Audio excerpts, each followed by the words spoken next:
کسی چیز کو جاننا اپنے اندر ایک نشے کا حامل ہے، ایک ایسا حلاوت آفرین نشہ جو دوسری حلاوتوں کو ماند کیے دیتا ہے، جس کے احساس سے ہی عالم جاہلوں پر ترس کھاتے ہیں، لیکن جہالت سے علم کی طرف اٹھنے والا فقط ایک قدم ساری زندگی عالم رہنے کے لیے شیریں احساس سے زیادہ شیریں ہے۔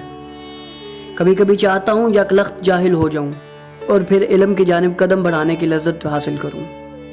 عام لوگوں کی نظر میں دین وہ ہے جو عالم دین انجام دے، سائنسدان کے افعال کا نام ہے، فلسفہ فلسفی کے افکار کا پابند اور غلام ہے، تصویر مصور کی تصور سے وابستہ کوئی شے ہے۔ یہی وجہ ہے کہ لوگوں کو ان چیزوں میں نقص دکھائی دیتا ہے اور وہ اس نقص کے قائل ہو جاتے ہیں کیونکہ انہوں نے انسانوں کو ان چیزوں کا مظہر سمجھ لیا، جبکہ یہ چیزیں خود فطرت کے مختلف پہلوؤں کے مظاہر ہیں۔ فطرت یعنی ایک ایسی شے جس میں نقص کا تصور نہیں۔ ایک ایسا شخص جو کہتا ہے کہ میں کسی مذہب کا پیروکار نہیں اور مجھے جس مذہب سے جو بات اچھی لگتی ہے اسے لے لیتا ہوں، اس کی مثال اس شخص کی سی ہے جو ایک وقت میں 10 گھروں کا مہمان ہو، کہ ہر لقمے کے لیے ایک نئے گھر جانا ہو، یوں 5 منٹ کا کام یہ 1 گھنٹے میں کرے اور جب کھا کر فارغ ہو جائے تو مختلف کھانوں کی جنگ سے اس کا پیٹ پھٹنے کے قریب ہو۔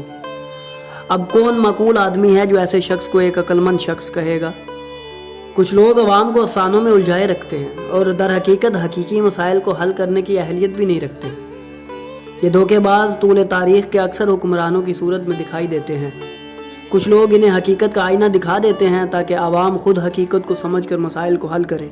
یہ تاریخ کے مسئلے ہیں، جبکہ ایک گروہ افسانوی باتیں کرتا ہے اور پھر انہی کے ہاتھوں یہ افسانے حقیقت بنتے ہیں۔ یہ پیغمبرانہ صفات کے لوگ ہیں۔ حقیقت ہمیشہ اپنے ہمراہ ذمہ داری کا احساس دلاتی ہے۔ اگر یہ حقیقت تلخ ہو تو اس کو زائل کرنے کا خیال دامنگیر ہوتا ہے، اور اگر خوشگوار ہو تو یہ سوچ جنم لیتی ہے کہ اسے زائل ہونے سے بچایا جائے۔ یہ دونوں صورتیں احساس ذمہ داری کا تقاضا کرتی ہیں۔